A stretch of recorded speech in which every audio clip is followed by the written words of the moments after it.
mis suegros. No tengo a dónde ir, no me queda nada. Lo perdí todo y me deportaron. La nuera se burló de sus suegros desde EEU, pero volvió deportada e implorando pan. Aquí, en México, se mueren de hambre los dos.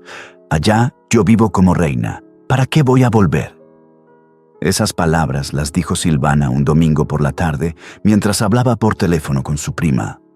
No sabía que el teléfono no había cerrado bien. No sabía que su suegra, doña Concha, estaba del otro lado de la pared delgada de adobe, pelando frijoles con las manos que ya no cerraban del todo bien por los años. No sabía, o no le importaba, que cada palabra atravesó esa pared como si no existiera. Doña Concha siguió pelando. No hizo ningún ruido. Solo apretó un poco más fuerte el puño sobre los frijoles y uno de ellos cayó al piso. No se agachó a recogerlo. Si esa imagen ya te tocó algo por dentro, dale like ahora mismo y suscríbete para que el canal siga contando estas historias que el mundo necesita escuchar. Y antes de que sigamos, dime en los comentarios qué harías tú si eso le pasara a tu mamá o a tu abuela. Ciudad y país, por favor. Esta historia los necesita como testigos. Don Evaristo Fuentes tenía 73 años y las manos de alguien que trabajó toda su vida con ellas. No era una metáfora, eran manos con cicatrices en los nudillos, con la piel engrosada en las palmas, con unas uñas que nunca terminaban de quedar completamente limpias, sin importar cuánto las frotara. Manos de albañil, de campesino, de hombre que construyó lo que tenía ladrillo por ladrillo sin que nadie se lo regalara. Doña Concepción, a quien todos llamaban Concha, desde que tenía 7 años, había cumplido 70 en octubre y lo había festejado sola con don Evaristo porque los hijos no pudieron venir. Bueno, uno no quiso. El otro no pudo porque trabajaba doble turno en la capital. Pero Concha no hizo diferencia entre los dos. Solo dijo que estaba bien, que ellos tenían su vida y sirvió el mole que había preparado desde la víspera como si tuviera 10 invitados en lugar de 1. Se habían conocido hacía 51 años, en una fiesta de 15 años, donde los dos habían ido sin conocer a nadie. Él llegó tarde porque se le había olvidado la fecha y tuvo que correr. Ella llegó temprano porque su madre le había dicho que era de mal gusto llegar a tiempo, y las dos habían llegado de todas formas antes que nadie. Los dos terminaron solos en el mismo rincón, comiendo arroz con la misma expresión de no saber qué hacer con las manos. Eso fue suficiente. Durante las décadas que siguieron, Evaristo construyó casas ajenas y una propia. La propia era pequeña, pero era suya. 3 cuartos de adobe, un patio con una pila de lavar, un fogón de leña que después cambió por uno de gas cuando pudieron comprarlo, y una habitación extra que Concha insistió en agregar cuando el hijo mayor, Rodrigo, anunció que se iba a casar. Para que tengan dónde quedarse cuando vengan, dijo Concha con esa convicción que no admitía discusión.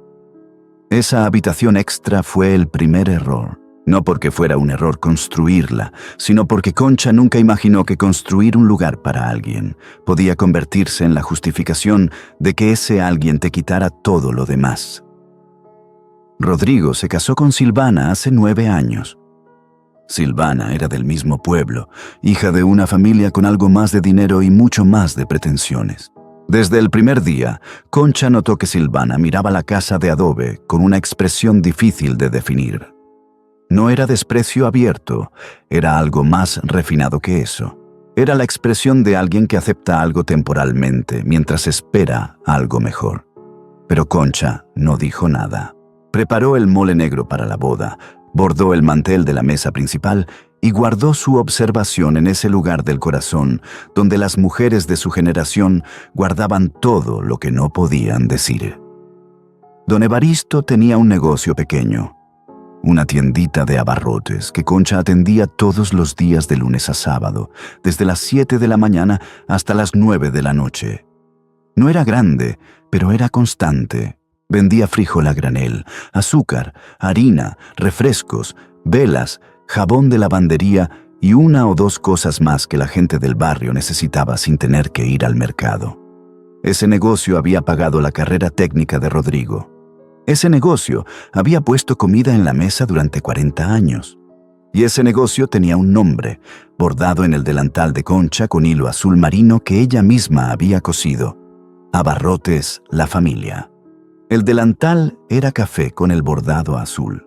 Tenía una mancha de chile que nunca salió del todo, aunque lo lavó 20 veces.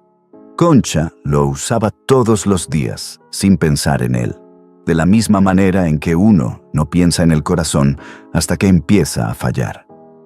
Los años de la tienda eran los años de la constancia y también de una discreción que a veces se confundía con resignación, pero que era otra cosa.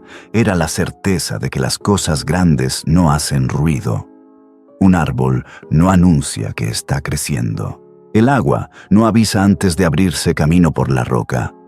Levantarse antes del sol, calentar el café, abrir el candado, acomodar los productos que habían llegado el día anterior, atender a la señora que siempre llegaba primero pidiendo lo mismo, saludar al nieto de don Fermín que cruzaba corriendo porque llegaba tarde a la escuela. Nada extraordinario. Nada que mereciera un aplauso. Solo la cadena invisible de actos pequeños que sostienen una familia, un barrio, una vida entera. Cuando Rodrigo era chico, venía a la tienda después de la escuela y se sentaba en la banca de madera que había junto al mostrador, la misma que Evaristo había hecho con tablas sobrantes de una obra y que tenía una pata más corta que las demás y por eso siempre colgaba un poco. Rodrigo hacía la tarea ahí. Concha le ponía un vaso de agua y un puño de cacahuates. A veces no decían nada por una hora entera y eso no molestaba a ninguno de los dos. Rodrigo nunca supo que esa banca la había hecho su padre con tablas sobrantes de una obra en la que había trabajado en tiempo extra para pagar el uniforme de la secundaria.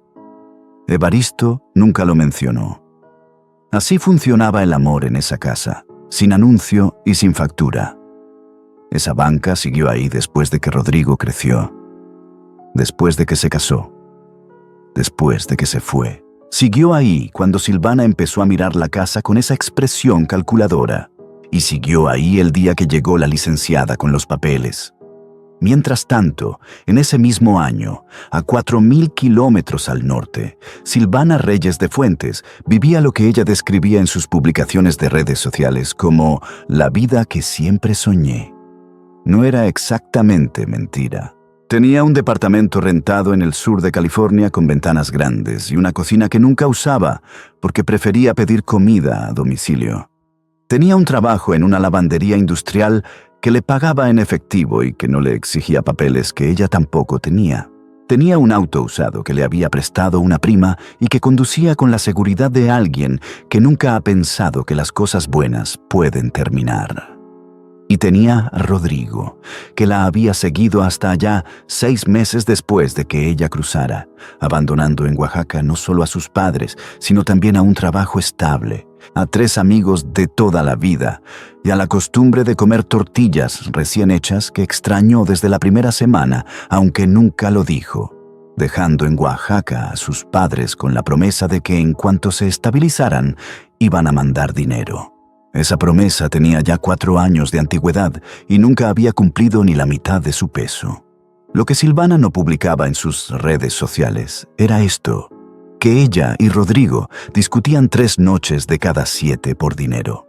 Que Silvana había convencido a Rodrigo de que la tiendita de sus padres era un problema de herencia que había que resolver antes de que se complicara. Que Silvana le había dicho un martes por la noche, mientras los dos cenaban frente al televisor, que si los viejos no podían sostenerse solos, lo mejor era vender la propiedad y buscarles un lugar adecuado, porque ellos dos no podían seguir cargando con esa responsabilidad desde tan lejos. Rodrigo no había respondido. Había seguido mirando el televisor con la expresión de alguien que entiende que lo que acaba de escuchar es importante, pero no sabe todavía qué hacer con eso. Silvana había interpretado ese silencio como acuerdo. Eso era un error que Silvana cometía con frecuencia, confundir el silencio de Rodrigo con su aprobación. Y lo que menos publicaba era que Rodrigo, que en el fondo seguía siendo el niño que su madre había criado con frijoles de olla y tortillas hechas a mano, Leía los mensajes de su madre en el baño con la puerta cerrada y no respondía no porque estuviera de acuerdo, sino porque ya no sabía cómo no estarlo. La mañana que cambió todo no comenzó con ningún drama, comenzó como todas las mañanas. Don Evaristo se levantó antes de que amaneciera, encendió el fogón y esperó a que el café hirviera mientras escuchaba el radio que tenía en la repisa. El radio era viejo, de los que tienen antena de metal, y solo recibía con claridad una estación que ponía música de banda y noticias locales. Nunca lo había cambiado porque ya sabía en qué posición exacta doblar la antena para que no silbara. Concha se levantó después y abrió la tienda. Fue un martes de septiembre, con ese calor seco que Oaxaca tiene antes de que lleguen las lluvias tardías. Hubo 3 o 4 clientes en la mañana. La señora Dolores, que compró azúcar. El nieto de don Fermín, que vino por refresco con cara de no haber dormido. La señora del final de la calle, que llegó a preguntar si tenía velas de las grandes y se fue sin comprar porque no le alcanzaba. Nadie extraordinario. A las 11:30 llegó una mujer que Concha no reconoció de inmediato. Era joven, vestida con ropa de ciudad, con una tableta electrónica en la mano y un folder manila bajo el brazo. Se presentó como licenciada Herrera, de una notaría en la ciudad, y preguntó si era la señora Concepción Veda, de Fuentes, o si podía hablar con don Evaristo. Evaristo salió del patio donde estaba arreglando un tubo del lavadero. La licenciada no se sentó, permaneció de pie junto a la puerta de la tienda y les explicó con una voz que claramente había practicado para sonar neutral lo siguiente: que según un proceso iniciado semanas antes, existía una solicitud formal de división de bienes familiares presentada por Rodrigo Fuentes Reyes, hijo mayor, en relación con el inmueble ubicado en la dirección donde se encontraban, que el proceso estaba en marcha, que ellos tenían derecho a un abogado y que si no respondían en los plazos establecidos, el proceso continuaría sin su participación. Concha no entendió todo. Entendió suficiente. Evaristo tampoco habló de inmediato.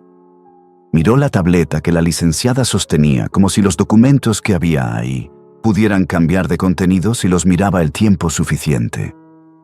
¿Mi hijo sabe que usted está aquí?, preguntó finalmente. El señor Rodrigo Fuentes es quien inició el proceso, respondió la licenciada. La tienda quedó en silencio. Afuera, un perro cruzó la calle sin apuro. Concha se dio vuelta y entró a la cocina. Evaristo escuchó que estaba moviendo algo en la alacena. No fue a ver qué. Se quedó mirando la puerta por la que acababa de salir la licenciada hasta que dejó de escucharla caminar en el camino de tierra. Lo que Concha estaba haciendo en la alacena era buscar el delantal. Lo desdobló despacio, lo revisó como si hubiera algo en él que necesitara ver, y lo colgó en el gancho detrás de la puerta de la cocina, que era donde siempre estaba, sin ponérselo. Esa noche, por primera vez en 40 años, no abrió la tienda. A esa misma hora, en el departamento del sur de California, Silvana estaba hablando por videollamada con su prima mientras comía tallarines de una caja de cartón. «Ya se armó», dijo. «El abogado ya fue a dejarles los papeles». Su prima preguntó algo. «No, no van a hacer nada. ¿Qué van a hacer? Son viejos. No tienen dinero para abogado. En 3 meses eso ya está resuelto y nosotros podemos vender». Otra pregunta. «Rodrigo está bien, está de acuerdo». Pausa. «Bueno, no está feliz, pero está de acuerdo. Son cosas distintas». Se rió de algo que su prima dijo. Comió un tallarín, cambió de posición en el sillón. Nadie en ese departamento miraba hacia el sur.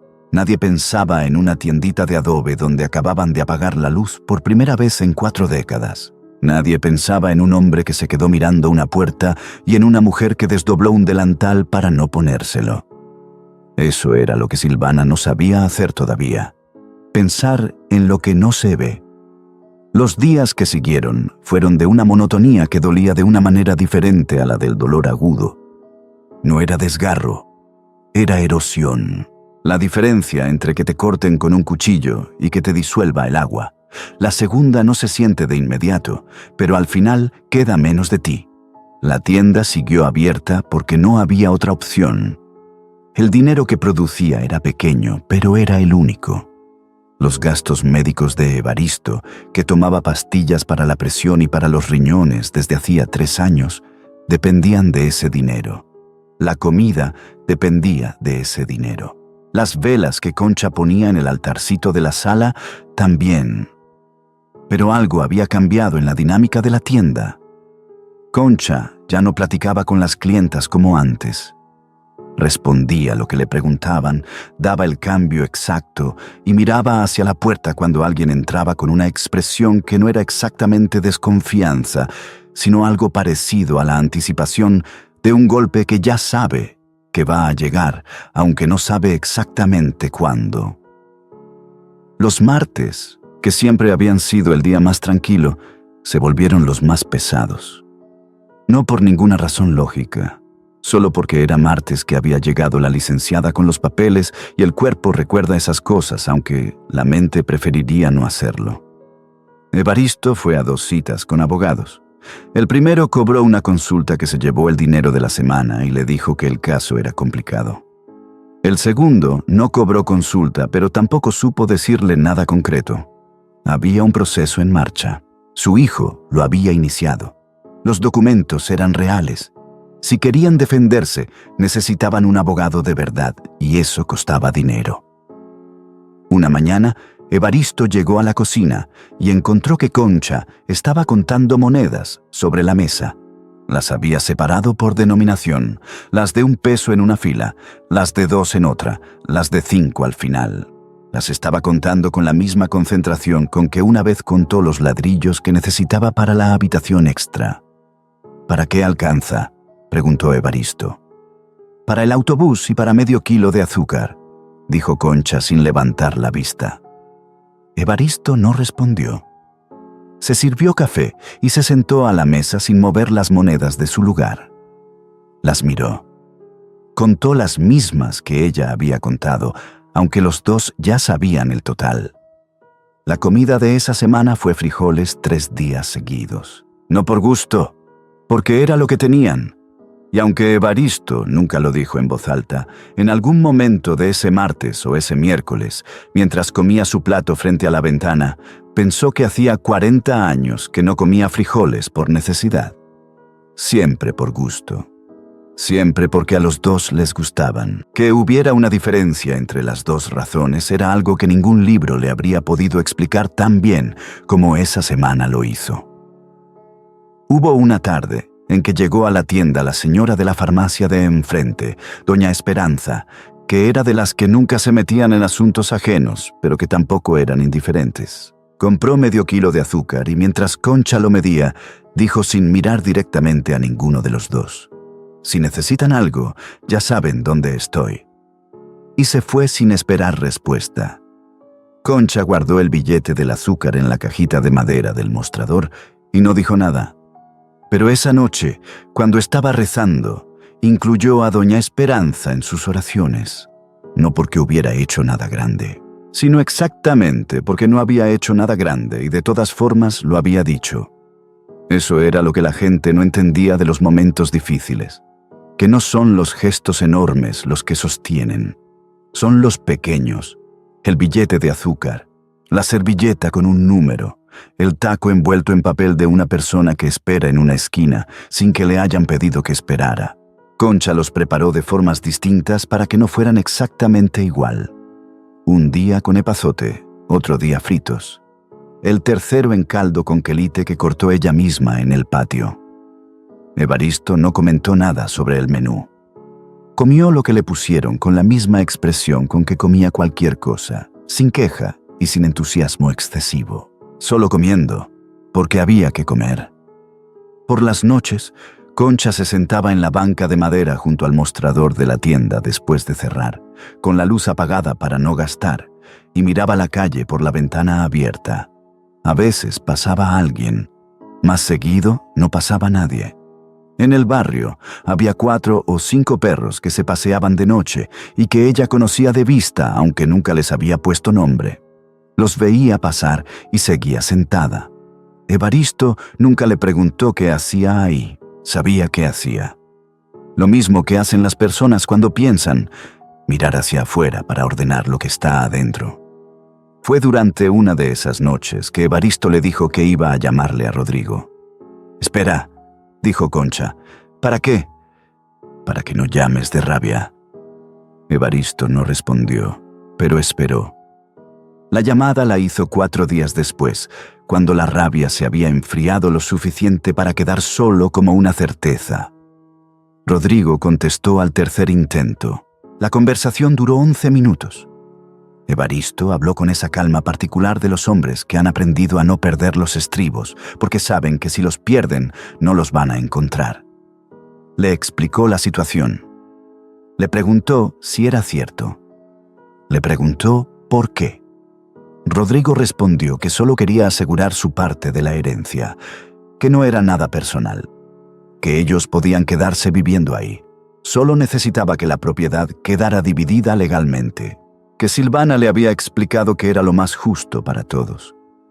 Fue la última parte la que Evaristo escuchó con más atención, que Silvana le había explicado. Colgó sin decir adiós.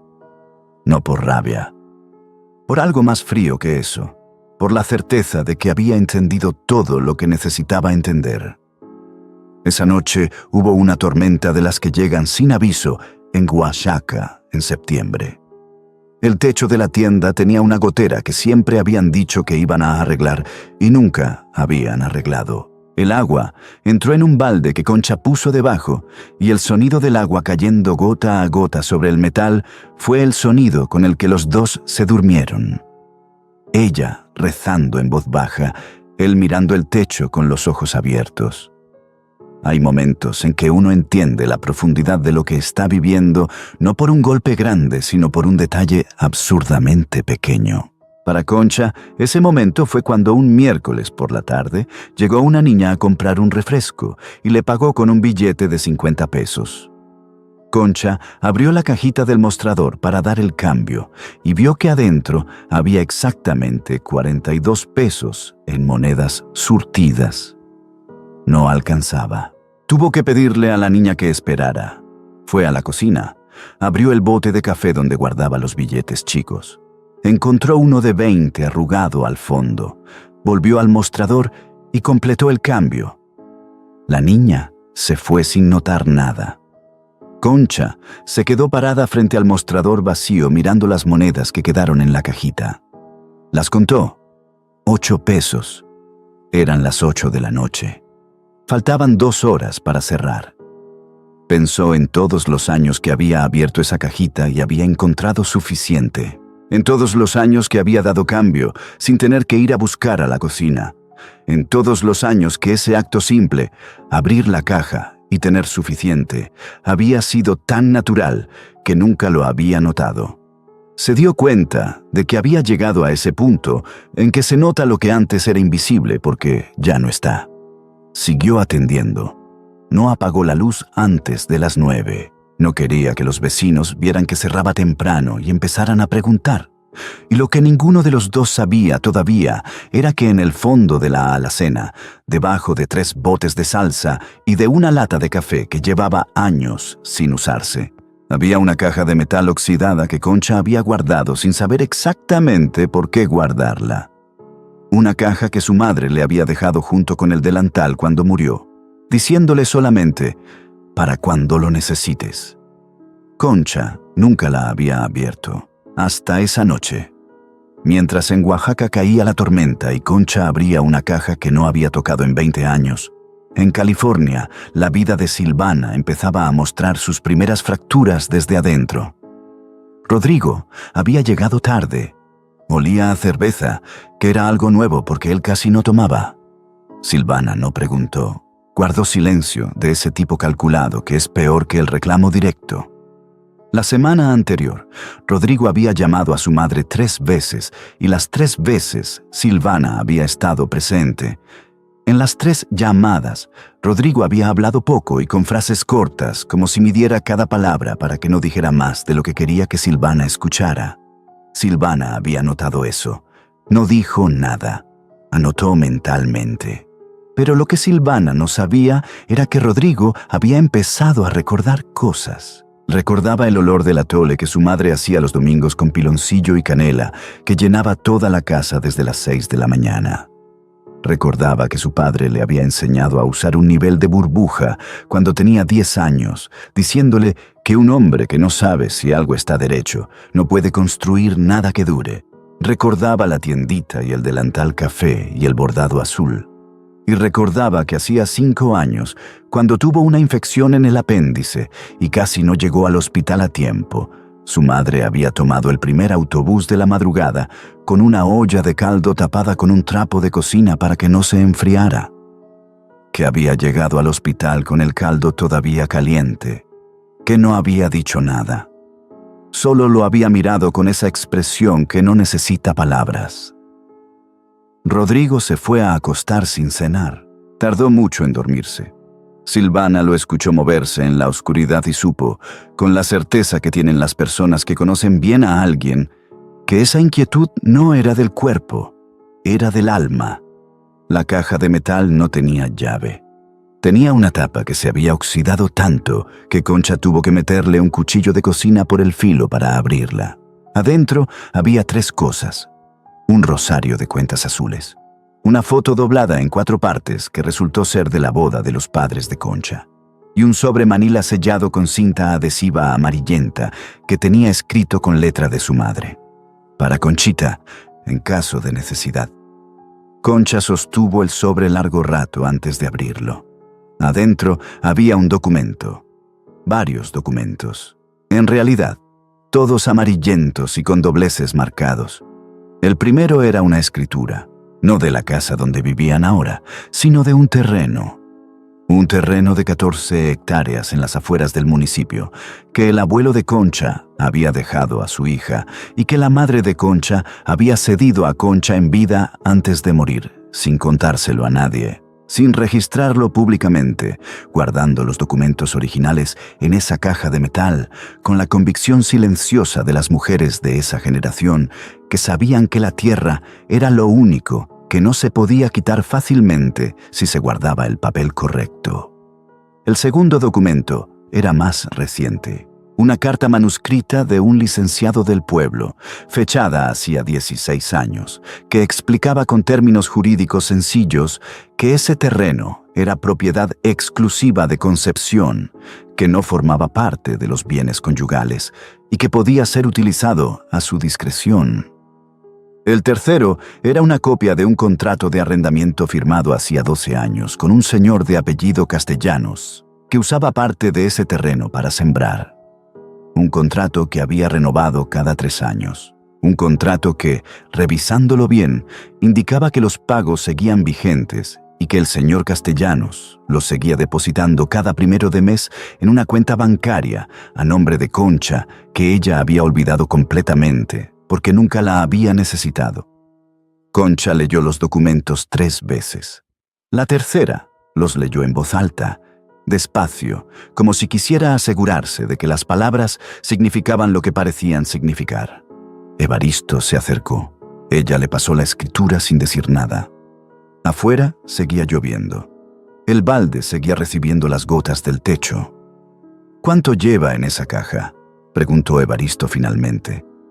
20 años, dijo Concha. Ninguno habló por un momento. ¿Y el terreno sigue siendo tuyo?, preguntó él. El terreno siempre fue mío, dijo ella. Y esa fue la primera noche en mucho tiempo que Concha durmió sin rezar. No porque hubiera dejado de creer, sino porque esa noche sintió que ya no necesitaba pedir lo que ya tenía. La mañana siguiente, Concha madrugó más que de costumbre. Preparó el café, dobló el delantal sobre la silla de la cocina sin ponérselo todavía y cruzó la calle para tocar la puerta de Doña Lupe. Doña Lupe era la fondera del pueblo.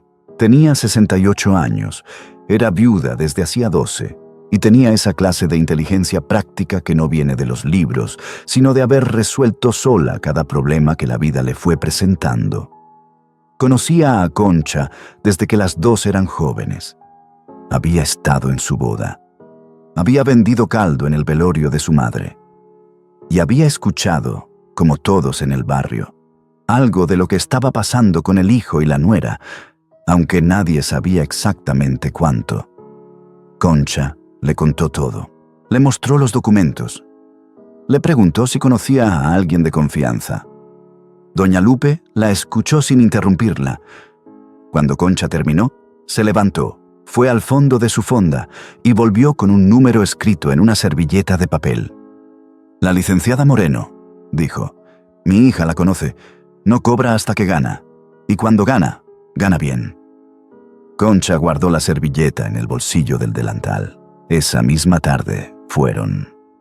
La licenciada Moreno tenía unos 40 y tantos años, una oficina pequeña en el segundo piso de un edificio frente al mercado, y la costumbre de escuchar sin interrumpir que Concha agradeció desde los primeros minutos. Revisó los documentos uno por uno, los fotografió con su teléfono, los volvió a revisar. «¿Su hijo sabe que este terreno existe?», preguntó. «No creo», dijo Concha. «Yo misma lo había olvidado». «¿Su esposo?» «Él tampoco. Era de mi madre. Ella nunca lo mencionó». La licenciada asintió despacio. «Señora Concepción», dijo finalmente, «el proceso que su hijo inició solo aplica a los bienes conyugales. Este terreno no es un bien conyugal, es patrimonio personal suyo, adquirido antes del matrimonio por herencia directa. No pueden tocarlo». Pausa. «Y hay algo más. Si el arrendatario lleva 12 años depositando en esa cuenta, eso significa que hay un historial de ingresos a su nombre que cambia considerablemente su posición en este proceso». Evaristo cerró los ojos por un momento. Solo un momento. «¿Y la casa?», preguntó Concha. «La casa vamos a defenderla», dijo la licenciada. «No le garantizo el 100% todavía, pero lo que sí le garantizo es que su hijo y quien lo esté asesorando no calcularon que usted tuviera esto». La reunión duró 2 horas. Cuando salieron, el mercado ya estaba cerrando y el olor a fruta madura y a chile tostado flotaba sobre la calle. Doña Lupe los esperaba en la esquina con 2 tacos envueltos en papel. «¿Cómo les fue?», preguntó. «Bien», dijo Concha. Y esa fue la palabra más grande que había dicho en semanas. Lo que Silvana no había calculado tenía el nombre de una fecha que en el calendario parecía ordinaria. El Departamento de Seguridad Nacional ejecutó una operación de verificación en varias lavanderías industriales del condado donde trabajaba Silvana. No fue redada. Fue una revisión de documentos. Silenciosa, metódica, sin sirenas. Llegaron 2 personas con credenciales. Pidieron hablar con el gerente y solicitaron el registro de empleados con sus números de identificación. Silvana no tenía número de identificación. Llevaba 4 años trabajando en efectivo bajo un nombre que no era completamente el suyo. Cuando el gerente le avisó que iban a revisar, tuvo unos 40 minutos para salir. Salió. Y en esos 40 minutos, Rodrigo recibió en su teléfono 4 mensajes seguidos de ella que decían cosas que él nunca había esperado leer. Que necesitaba dinero, que necesitaba un abogado de migración, que si podía llamar a alguien de su familia en México que les prestara. Rodrigo leyó los mensajes sentado en el estacionamiento del lugar donde él trabajaba, con la misma expresión que había tenido cuando su padre le dijo, hace muchos años, que si algo se construye torcido, tarde o temprano se cae solo. Llamó a un número. No era el de Silvana, era el de su madre. La licenciada Moreno tardó 4 semanas en preparar la respuesta al proceso de Rodrigo. 4 semanas en las que Concha siguió atendiendo la tienda y Evaristo siguió tomando sus pastillas y ninguno de los 2 le contó a nadie del pueblo lo que estaba pasando. No por vergüenza, sino porque algunas batallas se ganan mejor en silencio. El proceso era técnico y lento como todos los procesos legales que involucran tierra y familia. Había plazos, presentaciones de documentos, una audiencia inicial en la que Concha y Evaristo tuvieron que estar presentes con ropa de ciudad que hacía tiempo no usaban y que Concha planchó la noche anterior con una concentración que Evaristo no le había visto en años. En la audiencia, El abogado de Rodrigo, un hombre joven con traje demasiado nuevo, presentó los argumentos habituales: que el inmueble era un bien familiar sujeto a división, que Rodrigo, como hijo, tenía derecho a su parte, que los padres tenían opciones de vivienda alternativas. Fue un discurso fluido y seguro de alguien que no había cometido ningún error técnico, pero que tampoco sabía todo lo que había sobre la mesa. La licenciada Moreno escuchó todo sin interrumpir. Cuando fue su turno, presentó los documentos de la caja de metal uno por uno: la escritura del terreno, la carta del licenciado, el contrato de arrendamiento con 12 años de historial de pagos. Y presentó una cosa más: una valoración del terreno hecha por un perito independiente que calculaba su valor en una cantidad que hizo que el abogado de Rodrigo ajustara el nudo de su corbata. El juez solicitó un cuarto intermedio. En el pasillo, Evaristo y Concha esperaron sentados en una banca de madera que olía a barniz viejo. No hablaron. Concha tenía el bolso sobre las rodillas y los dedos entrelazados sobre él. Evaristo miraba el piso. Afuera del edificio se escuchaba el ruido del mercado. Voces, bocinas, el sonido de algo que se vende y algo que se compra. ¿Nervioso?, preguntó Concha. No, dijo Evaristo. Pausa. Un poco. Concha asintió. Yo también. Fue la conversación más honesta que habían tenido en semanas. Cuando volvieron a la sala, el juez indicó que en función de los documentos presentados, el caso requería una revisión más detallada de los bienes antes de cualquier decisión sobre división. Que el proceso original quedaba suspendido temporalmente, que ambas partes tendrían que presentar inventarios completos en un plazo de 30 días. El abogado de Rodrigo solicitó hablar con su cliente. Rodrigo estaba en Oaxaca. Había llegado 2 días antes, sin avisarle a Silvana, que para entonces ya tenía sus propios problemas que resolver. Había llegado solo, con una maleta pequeña, y se había instalado en casa de un primo sin decirle a sus padres que estaba en el pueblo. Pero en un pueblo de ese tamaño, las cosas que no se dicen igual se saben. Y doña Lupe se las dijo a Concha esa misma tarde. «Tu hijo está aquí», dijo Lupe mientras le servía un café. Concha tomó el café sin responder.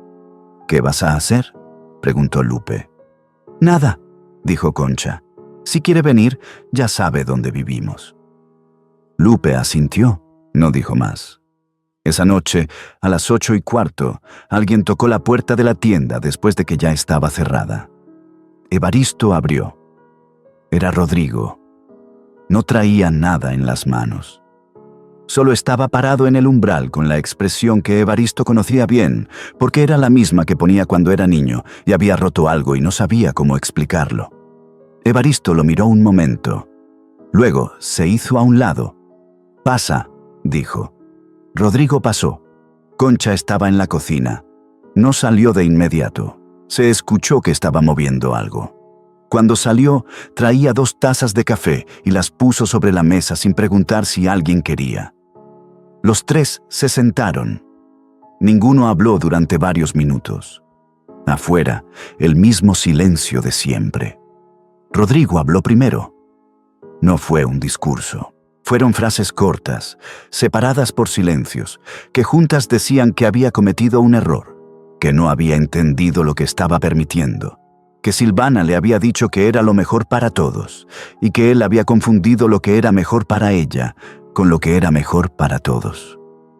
Evaristo lo escuchó sin interrumpirlo. Concha tomó su café. «¿Y ahora?», preguntó Evaristo cuando Rodrigo terminó. «Ahora le digo a mi abogado que retire el proceso», dijo Rodrigo. Concha dejó la taza en la mesa. La puso despacio, sin ruido. «Eso no es suficiente», dijo. Los 2 la miraron. «No es suficiente decirlo aquí. Tiene que hacerse con documentos, con firma, con la licenciada Moreno presente. Pausa. Y tienes que estar seguro, porque si lo haces y luego te arrepientes, ya no hay marcha atrás». Rodrigo asintió. «Estoy seguro», dijo. Concha lo miró por un momento largo.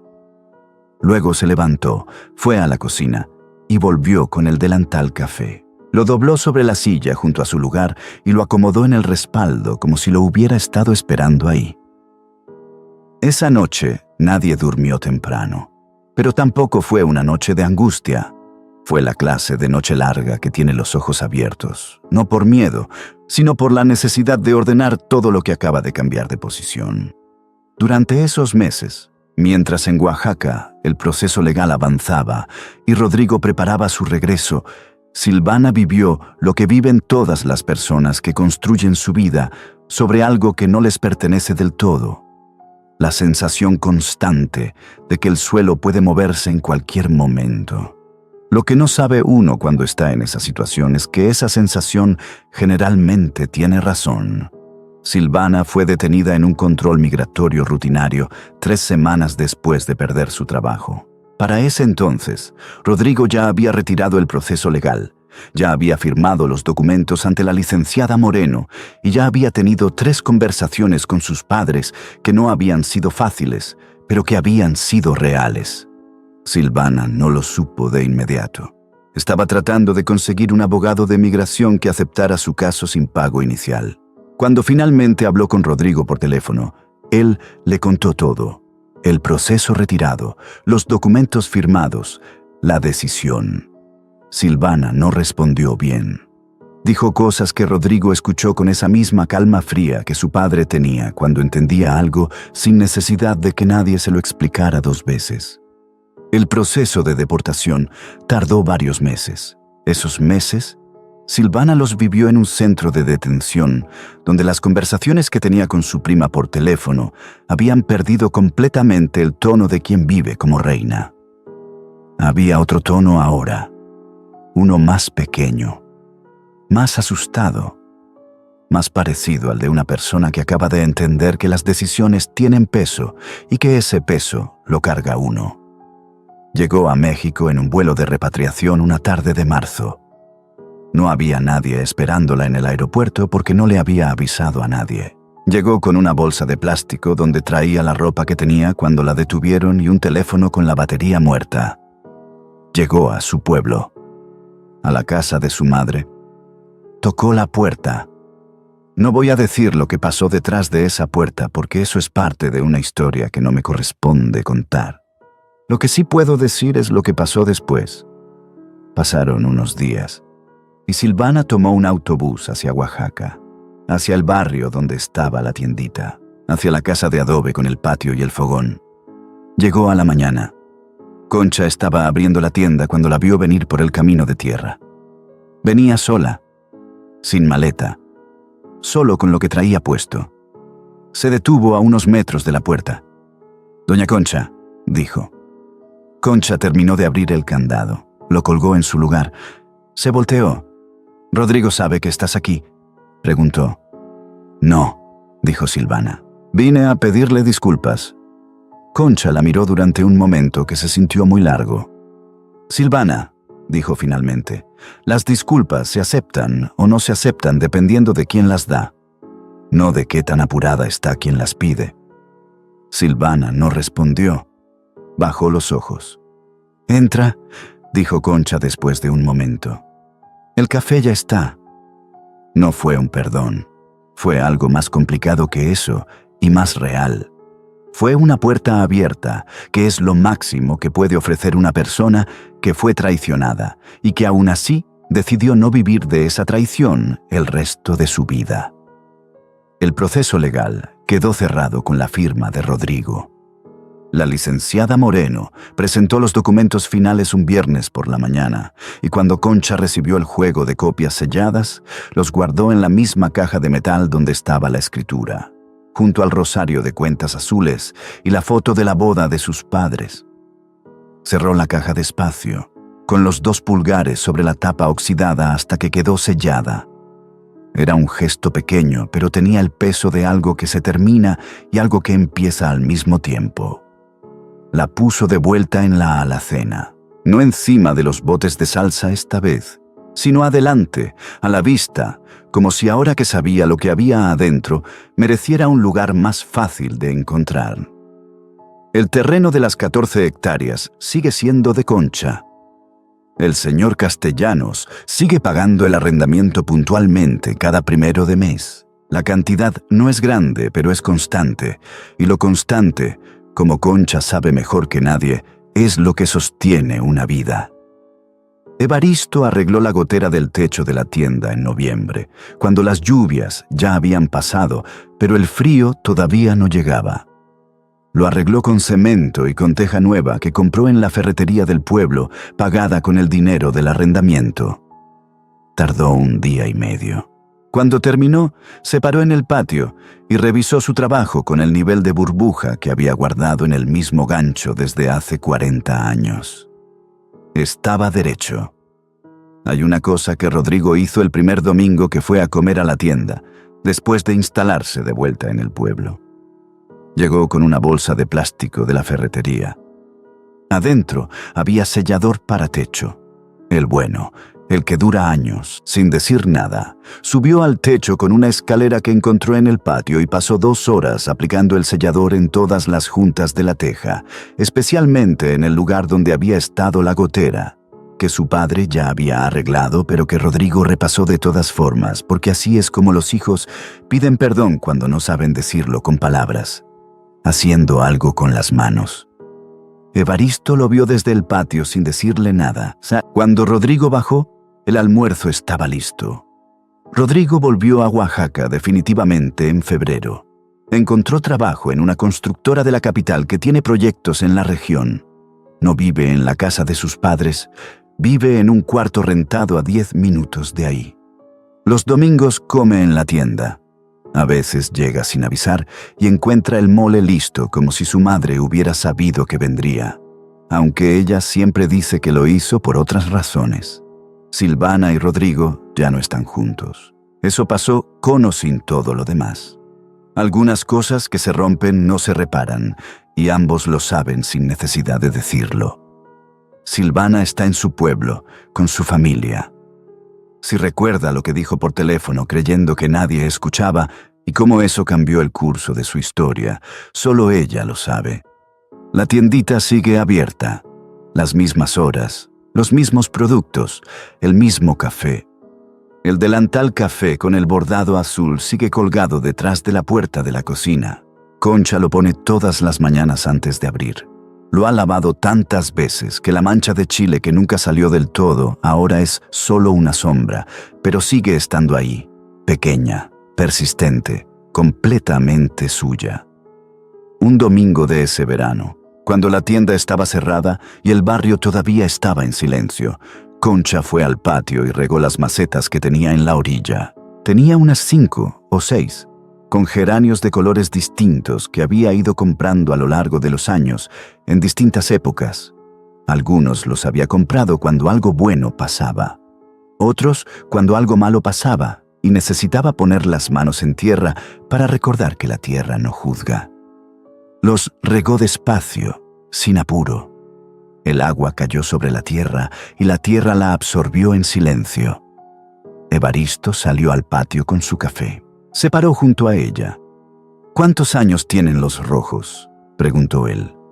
Los rojos los compré el año que Rodrigo entró a la secundaria, dijo ella. 20 años, más o menos. Siguen bien, repitió ella. Eso fue todo. Siguieron mirando las plantas un momento más. Luego Evaristo entró a buscar más café y Concha siguió regando. A veces así es como termina una historia que duró años, con 2 personas paradas en un patio un domingo por la mañana, mirando geranios de 20 años que siguen bien, sin necesidad de explicarle nada a nadie. Si estás escuchando esto, esta historia no es solo la de Evaristo y Concha, es la historia de millones de personas mayores en este continente que construyeron lo que tienen con sus manos y que algún día se encontraron frente a alguien que decidió que ese esfuerzo era negociable. Esta historia de una mujer que no reclamó nada con rabia, sino todo con paciencia, y de un hombre que aprendió que ser de pocas palabras no significa ser de poca presencia, debería repetirse más seguido, no como ejemplo de que todo termina bien, porque no siempre termina bien, sino como ejemplo de que la dignidad es una decisión diaria y no una condición que otros pueden otorgar o quitar. Hay 3 verdades que esta historia enseña y que vale la pena guardar. La primera es que los documentos que parecen inútiles nunca son inútiles. Hay papeles en cajones, en cajas, en fondos de alacenas que cambian todo cuando llega el momento. Guardar no es acumular, guardar es prever. La segunda es que la dignidad no desaparece cuando no tienes dinero ni techo. Desaparece solo cuando dejas de reclamarla. Concha nunca dejó de reclamarla, no con discursos ni con rabia, sino con la simple acción de levantarse, ponerse el delantal y abrir la puerta de la tienda todos los días. Y la tercera, hay personas que aprenden demasiado tarde que el amor no se hereda ni se compra. Se construye con actos pequeños y constantes, como un hombre que arregla una gotera en noviembre para que el invierno no entre, o una mujer que pone el café antes de que alguien lo pida porque sabe exactamente cuándo lo va a necesitar. Eso no tiene precio y no tiene sustituto. Si esta historia movió algo en ti, deja en los comentarios una sola palabra, la palabra que te quedó de todo lo que escuchaste hoy. No es un número para el algoritmo. Es una promesa de que estas historias merecen seguir siendo contadas. Nos vemos en el próximo capítulo.